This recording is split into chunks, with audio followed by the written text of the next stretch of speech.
Just peace. Just peace. የሶስተኛው የዓለም ጦርነት አስቀድሞ ተጀምሯል። ለአሜሪካ ዛቻና ፉከራ የሚሸበር የቬኔዙዌላ ዜጋ የለም። የአሜሪካ የውጭ ጉዳይ ሚኒስትር ማርኮ ሩቢዮ የሞትና የጦርነት ጌታ ነው። ፕሬዝዳንት ኒኮላስ ማዱሮ የሶስተኛው የዓለም ጦርነት አስቀድሞ ተጀምሯል። ከሁለት ዓመታት በፊት ርዕሰ ሊቃነ ጳጳሳት ፍራንሲስ ወደ ሶስተኛው የዓለም ጦርነት እያመራን ነው ብለው ተናግረው ነበር። አሁን መጀመሩን አምኛለሁ ሲሉ የቬኔዙዌላው ፕሬዝዳንት ኒኮላስ ማዱሮ ተናገሩ። በቅርቡ የሩሲያ የውጭ ጉዳይ ሚኒስትር ሰርጌይ ላቭሮቭ አሜሪካ ለዚህ ጦርነት የፖለቲካ፣ የኢኮኖሚ፣ የባህልና የወታደራዊ የበላይነትን በዓለም ላይ ለመጫን እቅድ አላት። የፍጻሜው ቀን እኩለ ሌሊት እየተቃረበ ነው። ሩሲያ የኒውክሌር ግጭት እንዳይከሰት የበኩሏን ጥንቃቄና የተለያዩ ጥረቶችን እያደረገች ነው ማለታቸውን የጠቀሱት የቬኔዙዌላው ፕሬዝዳንት ሦስተኛው የዓለም ጦርነት ስጋት ወሬ የተለመደ እየሆነ መጥቷል። ይህም በአውሮፓ ካለው የአሜሪካ አገልጋይ የመሆን ፍላጎታቸውንና ይህንም በዓለም ላይ ለመጫን እያደረጉት ካለው የመልሶ ማቋቋም እንቅስቃሴዎች አንጻር መጪው ጊዜ የሚያሳዝንና ከባድ ቀውስ ዓለምን የሚያመስበት ፈታኝ ወቅት ላይ ነን ብለዋል። ፕሬዝዳንት ኒኮላስ ማዱሮ ሥልጣናቸውን ለመልቀቅ ፈቃደኛ ባለመሆናቸው እንዲሁም በቬኔዙዌላ የሚንቀሳቀሱ የአደንዛዥ ዕፅ አዘዋዋሪዎች እንዳሉ የቬኔዙዌላ መንግሥት ለማመን ባለመፈለጉና ከአሜሪካ መንግሥት የሚሰነዘረውን ክስ መሠረተ ቢስ አድርገው መመልከታቸው ዶናልድ ትራምፕን በእጅጉ ለብስጭት ዳርጓቸዋል።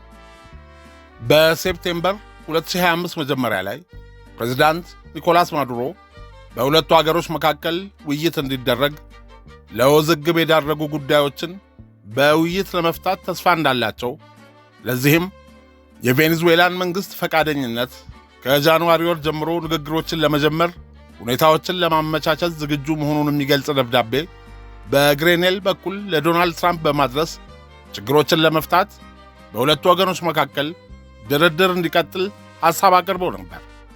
ሆኖም የአሜሪካ ውጭ ጉዳይ ሚኒስትር ማርኮ ሩቢዮና የዋይት ሃውስ ምክትል ዋና ሹም ስቴፈን ሚለርን በመሰሉ ጠንከር ያሉ ተቃዋሚዎች የተነሳ ተቀባይነት ሳያገኙ ቀርተዋል በማለት ሪቻርድ ግሬኔል ለኒውዮርክ ታይምስ ተናግረዋል።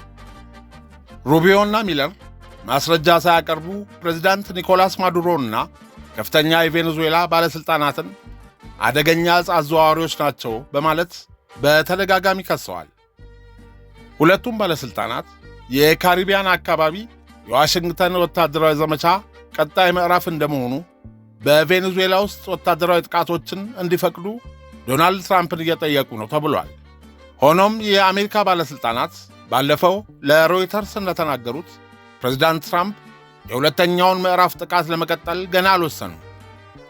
ዶናልድ ትራምፕ በአደንዛዥ ዕፅ አዘዋዋሪነት ተሳትፈዋል በሚል ሰበብ ኒኮላስ ማዱሮን ከሥልጣን ለማስወገድ እንዲሁም በመንግሥታዊ ኮርፖሬሽን ቁጥጥር ስር ያለውን የቬኔዙዌላ የነዳጅ ዘይት ሀብት የማውጣት የማከማቸትና ለገበያ የማቅረብ ጥቅሞች በአሜሪካ ነዳጅ አምራችና ሻጭ ኩባንያዎች ቁጥጥር ስር እንዲውል ለማድረግ በማቀድ ቬኔዙዌላን ለመውረር እያደቡ ነው። የቬኔዙዌላው መሪ ኒኮላስ ማዱሮ ግጭቱን ለመፍታት አብዛኛውን የአገሪቱን የነዳጅ ዘይት ሀብት እንዲያስተዳድሩ ለአሜሪካ ኩባንያዎች ለማስረከብ ሐሳብ ማቅረባቸውን ዘኒውዮርክ ታይምስ ባለፈው ዘግቧል።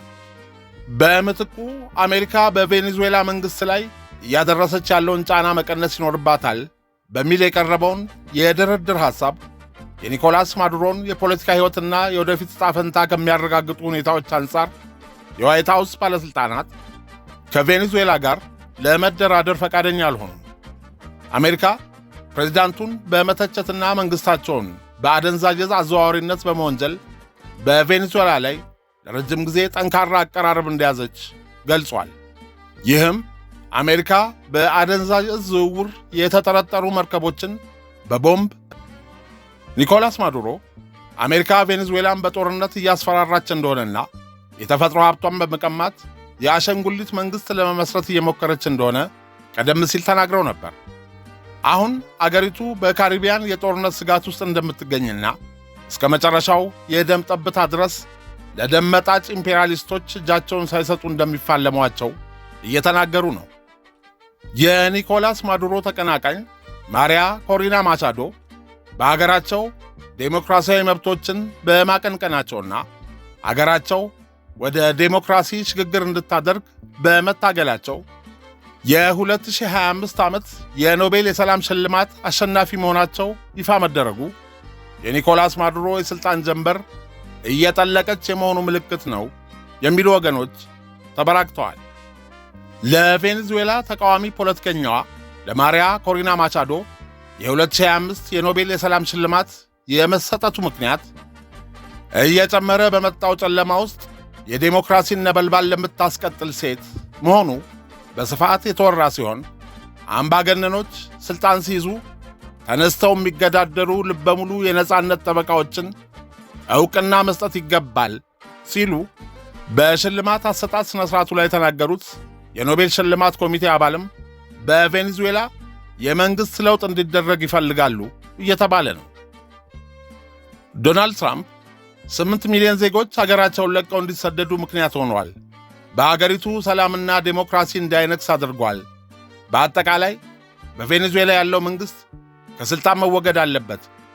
ፕሬዚዳንት ኒኮላስ ማዱሮ አደንዛዥ ዕፅ አዘዋዋሪ ወንበዴ ነው እያሉ በመወንጀልና ከሥልጣን ለማስወገድ እየተረባረቡባቸው ያሉት አወዛጋቢው የቬኔዙዌላ ፕሬዚዳንት ኒኮላስ ማዱሮ ማን ናቸው? በቬኔዙዌላ ሕዝብ ታሪክ ውስጥስ ሚናቸው ምንድን ነው? ሕይወትና ሥራቸውስ ምን ይመስላል?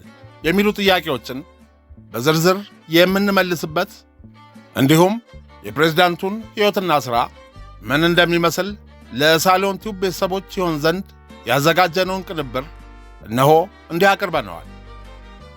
ሁለቱ የወላጆቻቸው ቤተሰቦች ቬኔዙዌላ ውስጥ ይኖር የነበረ የአይሁድ ማኅበረሰብ አባል የነበሩና እምነታቸውን ወደ ካቶሊክነት እንደቀየሩ የሚናገሩት 53ኛው የቬኔዙዌላ ፕሬዝዳንት ኒኮላስ ማዱሮ ሞሮስ ኖቬምበር 23 ቀን 1962 ዓ.ም ከእናታቸው ቴሬሳ ዴ ጄሱስ ሞሮስና ከአባታቸው ኒኮላስ ማዱሮ ጋርሺያ ካራካስ ውስጥ ተወለዱ።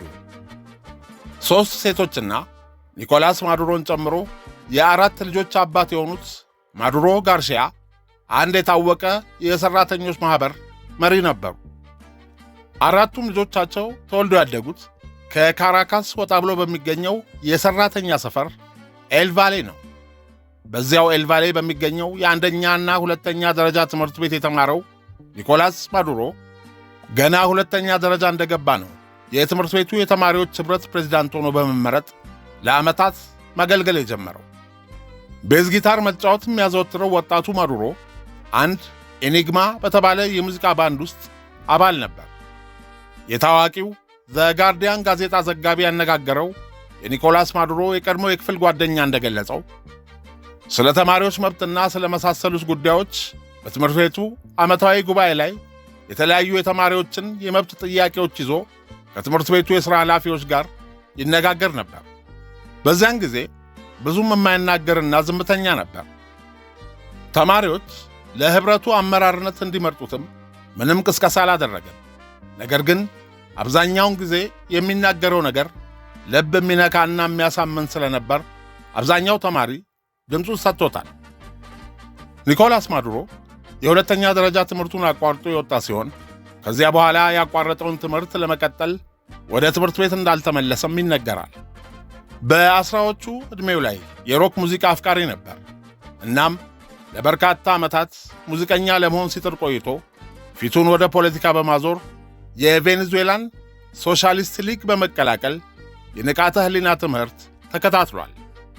በ20 ዓመቱ የካራካስ ከተማ የሕዝብ ትራንስፖርት ድርጅት ውስጥ የአውቶቡስ ሾፌር ሆኖ ተቀጠረ። ከ2 ዓመታት በኋላም የካራካስ የአውቶቡስና የምድር ውስጥ ባቡር አሽከርካሪዎችን የሚወክል የሠራተኛ ማኅበር ሊቀመንበር ሆኖ ተመረጠ። በ1981 ዓ.ም ከአንድሪያ ጉራ አንጄሎ ጋር ጋብቻ መሠረቱ።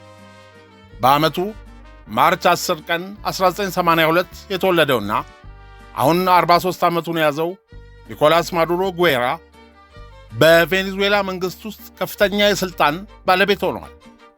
በ24 ዓመቱ ዩኒቨርሲቲ ገብቶ ከመማር ይልቅ ከላቲን አሜሪካ አብዮተኞች ጋር ለ1 ዓመት በኩባ ኮሚኒስት ፓርቲ በሚተዳደረውና ዩኒየን ኦፍ ያንግ ኩባን ኮሚኒስትስ በተሰኘ ድርጅት ባገኘው የ1 ዓመት ነፃ የትምህርት ዕድል ወደ ሃቫና ኩባ ሄደ።